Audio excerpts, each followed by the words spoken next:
Bienvenue dans cette vidéo dans laquelle on va voir 5 films à éviter en classe de FLE. Vraiment 5 films à ne jamais regarder en classe de FLE. C'est pas simplement 5 films, en fait, c'est des types de films que j'aimerais vous dire en fait qu'il faut vraiment éviter et ne pas les regarder. Moi j'ai fait l'erreur, hein, ça m'est déjà arrivé et j'aimerais vous avertir par rapport à certains films qu'il ne faut pas montrer et je vais vous expliquer pourquoi. D'abord la règle en fait ça va être de jamais laisser le choix à vos apprenants de choisir les films parce que les apprenants en fait vous avez des fois tendance à dire bon bah voilà j'ai le choix entre plusieurs types de films, je vais laisser le choix à mes apprenants. Erreur à ne pas faire parce que les apprenants ils vont choisir des films un petit peu comme ça au hasard, déjà ils vont pas trop savoir quoi choisir et en général quand ils vont en choisir un à l'unanimité et ben ça sera jamais un bon film pour eux pour progresser. Voilà, c'est pas eux qui doivent choisir, je vais vous expliquer pourquoi dans cette vidéo. Avant que cette vidéo commence, je vous invite à rejoindre ma formation gratuite qui s'appelle 3 jours pour se lancer en tant que prof de FLE en ligne sans aucune expérience. Si vraiment vous avez envie de vous lancer dans l'enseignement du FLE en ligne et vous ne savez pas par où commencer, je vous prends par la main pendant 3 jours, je vous donne plein de méthodes, des astuces, des conseils pour vous aider à vous lancer en ligne. N'hésitez pas, c'est 100% gratuit, c'est le tout premier lien dans la description, je vous attends de l'autre côté. Alors, on commence dans le vif du sujet. Quels sont les films à ne jamais regarder en classe de FLE? Alors, le premier, c'est que des bons films que je vous ai mis, mais c'est vraiment des films qu'il ne faut pas regarder en classe de FLE. Le premier, c'est Astérix et Obélix, Mission Cléopâtre. Alors, c'est un excellent film. C'est un film qui est très drôle, qui est très sympa à regarder. C'est un des films qui a fait le plus d'entrées en France quand il est sorti au cinéma. Mais pourquoi il ne faut pas montrer ce film en classe de FLE? Alors, pour la petite anecdote, moi, quand j'avais montré ce film à des apprenants d'un niveau intermédiaire, j'étais B1, B2, j'étais en Chine en fait, et j'avais pas tellement de films à disposition, c'est-à-dire que j'étais à la médiathèque, je regardais un peu, c'était que des vieux films, et le seul un petit peu qui était sympa, qui sortait du lot, c'était celui-là. Alors moi je savais pas quoi choisir, puis c'était la dernière séance. Alors là, la dernière séance, on fait soit des jeux, soit un film, et en l'occurrence là, il fallait choisir un film. Alors moi j'avais choisi ce film-là, Mission Cléopâtre, parce que je l'avais pas vu depuis longtemps, je me disais ça peut être sympa et tout. Et en fin de compte, j'avais oublié en fait un peu ce qu'était ce film, parce que je l'avais pas vu depuis très longtemps, ça faisait 10 ans que je l'avais pas vu, mais ce film en fait, il est impossible à comprendre pour les apprenants. En fait, même des Français en soi ne pourrait pas forcément comprendre tout l'humour de ce film. Pourquoi? Parce que c'est un humour, en fait, c'est Alain Chabat qui l'a fait, qui l'a réalisé, et Alain Chabat c'est un fan de bande dessinée. Alors déjà, si vos apprenants ils sont pas fans de bande dessinée française, francophones, ils ne les connaissent pas, la bande dessinée francophone, donc belge ou française, peu importe, bah déjà ils comprendront pas la majorité des blagues, parce qu'il y a énormément de blagues et c'est un humour qui est très référencé dans ce film.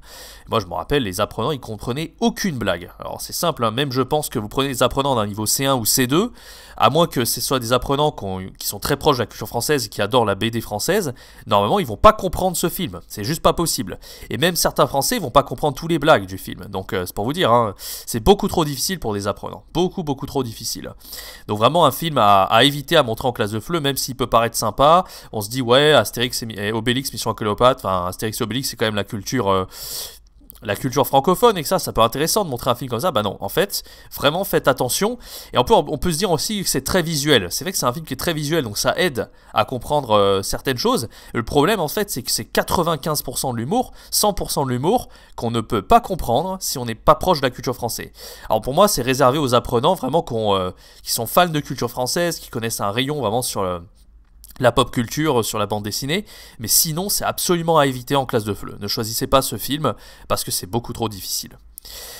Alors le deuxième à éviter, c'est un peu différent, c'est pas pour les mêmes raisons, mais c'est quand même pareil, c'est un humour, c'est un film qui est très populaire, comme Mission Cléopâtre, un des films qui a fait le plus d'entrées en fait en France quand il est sorti au cinéma. C'est un excellent film que moi j'adore, il s'appelle Bienvenue chez les Ch'tis. Alors on pourrait se dire, oui mais c'est la culture française, on peut expliquer un petit peu avant en cours ce que c'est les Ch'tis, le nord de la France, etc. etc. D'accord. Bien sûr qu'on peut expliquer ça, mais le problème en fait c'est comprendre les dialogues pour les apprenants, ça va être limite impossible. Surtout quand il dit les chiens, les chats et tout. Enfin, il faut vraiment être hyper habile avec la langue française pour comprendre.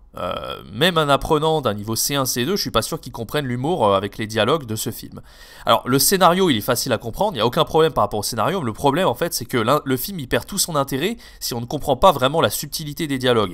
Et il y a un humour qui est assez marrant, assez fin dans ce film, et si les apprenants n'ont pas vécu en France depuis longtemps, ou ne sont pas très proches en fait de la culture française, et ben ils vont pas comprendre les dialogues une fois de plus en fait. Donc c'est un peu, c'est encore une fois c'est le problème d'un humour qui est un peu trop proche de la culture française, un peu trop référencé et un peu trop réservé à des francophones. C'est que même si vous avez beau vraiment le traduire, le film a été traduit je crois, vous avez beau mettre des sous-titres, ça ne passe pas en fait. Quand on n'est pas français, on ne peut pas comprendre les dialogues. Alors par contre ce que vous pouvez faire, c'est un petit peu faire une mise, comment dire, une préparation avant de regarder le film. Petite mise en bouche, pour travailler le socio-culturel, vous pouvez donner certaines scènes du film à étudier pour vos apprenants. Donc voilà, par exemple quand il y a un problème interculturel que, par exemple, monsieur Cadmerad, il se rend dans le Nord et là il comprend pas Danny Boone quand tu lui dis les chiens, les chats. Là c'est vraiment... Pour l'interculturel, c'est un super film en tout cas, mais ce que je vous conseille en fait, c'est vraiment d'étudier des scènes précises du film, et pas tout le film. Prenez certaines scènes, vous expliquez un petit peu la situation en amont, et il n'y aura aucun problème en fait. Les apprenants pourront comprendre le contexte. Ça ne veut pas dire qu'ils vont rigoler, parce que vraiment trouver des apprenants qui comprennent et qui rigolent, même à un niveau C1, C2, c'est pas évident. Par contre voilà, vous pouvez vraiment prendre certaines scènes, il n'y a aucun problème pour ça. Troisième film, Les Visiteurs. Alors ça c'est la même chose, moi j'avais fait l'erreur de laisser les apprenants en Chine choisir un film et tout le monde avait choisi à l'unanimité les Visiteurs. Alors ça c'est pareil, hein. Les Visiteurs c'est un film qui fait beaucoup rire les Français, il y a un humour qui est très référencé. Encore une fois, à chaque fois que c'est de l'humour référencé, que ce soit Mission Cléopâtre, Bienvenue chez les Ch'tis ou Les Visiteurs, il y a beaucoup d'humour en fait, Les Visiteurs, c'est vraiment devenu un film culte en fait. Je ne sais pas si je faiblis. Enfin, on reprend à chaque fois des dialogues du film ou des scènes. Parce que l'humour en fait a été très populaire auprès des francophones et des français. Mais donner ça à des apprenants qui apprennent le français, ils vont pas comprendre encore une fois.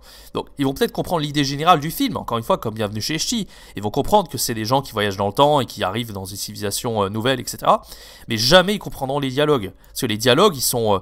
Alors tout à l'heure on avait vu les dialogues avec un dialecte, en tout cas les ch'timis qui parlent... le patois des ch'tis. Ben là ils vont parler d'une manière très moyenâgeuse et impossible de comprendre pour les apprenants en fait. Si déjà on n'avait pas un super niveau français, vous pouvez pas imaginer en fait comprendre des dialogues avec un dialogue du Moyen-Âge tout simplement, d'accord? Donc des dialogues beaucoup trop complexes. Peut-être en C1, C2 ça peut passer un peu plus, c'est vrai qu'à partir du niveau C1 on fait un français qui est beaucoup plus littéraire, etc. Donc ça peut peut-être passer un peu plus. Je pense qu'à partir du niveau C1, C2 ça peut mieux passer, mais l'idée en fait c'est de se dire que c'est très visuel et qu'on va montrer ça à des niveaux intermédiaires ou même... Enfin voilà, à partir du niveau B1 ou je sais pas quoi, ça passera jamais au niveau B1, B2. Hein. Faut vraiment le montrer à C1, C1+, C2 quoi. Ou alors à des apprenants bien sûr qui sont très proches de la culture française, qui ont vécu longtemps en France. Voilà, pour moi c'est les deux possibilités. Quatrième film, Dîner de con. Alors encore une fois, j'avais fait l'erreur moi en Chine de montrer ce film à un niveau B1+. Eh ben ils n'ont pas compris. Alors ça, en fait, on pourrait se dire oui, c'est un des classiques de la culture française, il faut absolument le montrer à ses apprenants, c'est quand même très important, etc. C'est un des meilleurs films français d'humour, c'est sûr, c'est clair.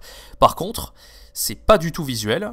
Et les dialogues sont ils sont pas très complexes, mais il y a vraiment beaucoup de détails et c'est difficile à suivre en fait. Quand on n'est pas francophone, même avec des apprenants d'un niveau C1, C2, je suis pas sûr qu'ils comprennent tout l'humour de ce film. Il faut vraiment arriver à suivre et c'est vraiment pas évident. Et beaucoup de socio-culturel également. Et honnêtement, le fait que ça soit comme une pièce de théâtre, que ça soit un peu un huis clos comme ça, que rien soit visuel, alors on pourrait se dire oui, au niveau C1, C2, ça peut passer. Honnêtement, je l'ai jamais essayé au niveau C1, C2. Dites-le moi dans les commentaires si vous l'avez déjà essayé. Mais moi, je l'ai essayé à un niveau B2, c'était bien plus B2, bah ils ont rien compris. C'est beaucoup trop difficile, il y a beaucoup trop de détails, et c'est pas assez visuel, malgré le fait que le film soit génial. Voilà, faut vraiment le montrer peut-être à des apprenants au niveau C2 ou des francophones, mais sinon c'est presque impossible de comprendre vraiment les dialogues, parce que les dialogues sont très intelligents, c'est de l'humour très fin, avec beaucoup de détails, il y a beaucoup de culture française aussi, donc il faut être très proche de la culture française, et si vous montrez ça à des apprenants qui sont en plein apprentissage niveau B1, ça va être très difficile pour eux de digérer les dialogues. Donc moi je vous le recommande pas du tout à le montrer en classe de FLE, même si c'est un film excellent, un de mes films préférés. Allez, le dernier film, alors ça voilà, je vous l'ai dit au début de la vidéo, ne laissez pas les apprenants choisir les films en classe de FLE si vous voulez choisir un film à étudier. Moi j'ai fait l'erreur 2-3 fois, comme je vous l'ai dit. Et un jour en Chine, pareil, c'est toujours en Chine en fait, les apprenants ils ont choisi ce film Paris je t'aime. Alors c'est classique, hein, choisir un film qui parle de Paris, oui parce que la culture c'est Paris, etc. On est curieux, on a envie de savoir c'est quoi Paris. Peut-être que ces apprenants qui voulaient faire Campus France pour aller se rendre à Paris pour faire un séjour en France, ok. Donc ils ont choisi ce film, au final ils savaient pas à quoi s'attendre, et au final on a quoi? On a que des clichés sur Paris, on a un film qui est très ennuyeux, et là à contrario on rentre dans l'effet inverse de les films que je vais montrer. montré là. Jusqu'à présent, je vous ai montré des films qui étaient pas assez visuels ou des dialogues trop compliqués ou même trop visuels et les dialogues on comprend pas. Ben là, il n'y a pas de dialogue, c'est que visuel, c'est ennuyeux. Il n'y a pas d'intérêt à ce film, c'est hyper cliché. Enfin, c'est pas du tout un film qu'il faut choisir. Pourtant, il a été nommé au Festival de Cannes. Alors, je sais pas moi si vous l'avez déjà vu ce film. Moi, quand j'ai vu ce film avec des apprenants qui regardaient, je voyais qu'ils s'ennuyaient. La plupart étaient sur leur téléphone en train de jouer aux jeux vidéo. C'était le dernier cours. Encore une fois, c'est souvent un dernier cours en Alliance française en Chine qu'on choisit des films. Alors, je me dis, mais qu'est-ce que c'est que ce film? Pourquoi ils ont choisi ça? Et enfin, vraiment, ça n'a aucun intérêt. Donc vraiment je vous conseille, vraiment le conseil, le message que j'essaie de vous faire passer dans cette vidéo, c'est choisissez les films et posez-vous la question, est-ce que les dialogues sont suffisamment à portée des apprenants, est-ce qu'ils vont comprendre, et est-ce que c'est suffisamment visuel? Il faut vraiment qu'il y ait les deux aspects, suffisamment visuel et en même temps des dialogues relativement simples, on n'a pas un humour trop compliqué, on n'a pas un niveau de langue trop soutenu, comme il peut y avoir dans les visiteurs. Voilà, vraiment réfléchissez à tout ça, c'est très important pour que vos apprenants puissent comprendre et puissent passer un bon moment en classe de FLE. N'hésitez pas à prendre des extraits de films, il n'y a aucun problème par rapport à ça. De toute façon, si vous voulez avoir des exemples de films qui sont très bien étudiés en classe de FLE, je vous ai fait un petit top, je le mets la fiche en haut à droite de l'écran. J'avais fait un top 5 des films à regarder en classe de FLE, n'hésitez pas à regarder cette vidéo. Je vous parle vraiment des films que j'ai pu montrer à mes apprenants qui ont très bien marché. Donc voilà, cette vidéo c'est vraiment une mise en garde sur le type de film à ne pas montrer. Et si vous voulez vraiment avoir des idées de films à montrer en classe de FLE, n'hésitez pas à aller voir cette vidéo. Le lien est dans la petite fiche en haut à droite de l'écran. Voilà, merci d'avoir suivi cette vidéo, j'espère qu'elle vous a plu, j'espère qu'elle vous a convaincu. N'hésitez pas à donner vos suggestions de films si vous en avez dans les commentaires de cette vidéo. Je les lirai tous, j'y répondrai avec grand plaisir. N'hésitez pas pour les autres profs également si vous avez d'autres idées. Laissez-moi un like si vous avez apprécié cette vidéo. Abonnez-vous à ma chaîne YouTube pour ne rien rater des prochaines vidéos. En ce moment, je fais une vidéo par jour pour aider les profs de FLE comme vous à vous lancer dans l'enseignement en ligne avec des méthodes, des astuces et des conseils. Et activez la cloche pour ne pas rater les vidéos qui sortent tous les jours sur ma chaîne YouTube. Quant à moi, je vous dis à très bientôt pour une prochaine vidéo. C'était Jérémy. Ciao, bye bye.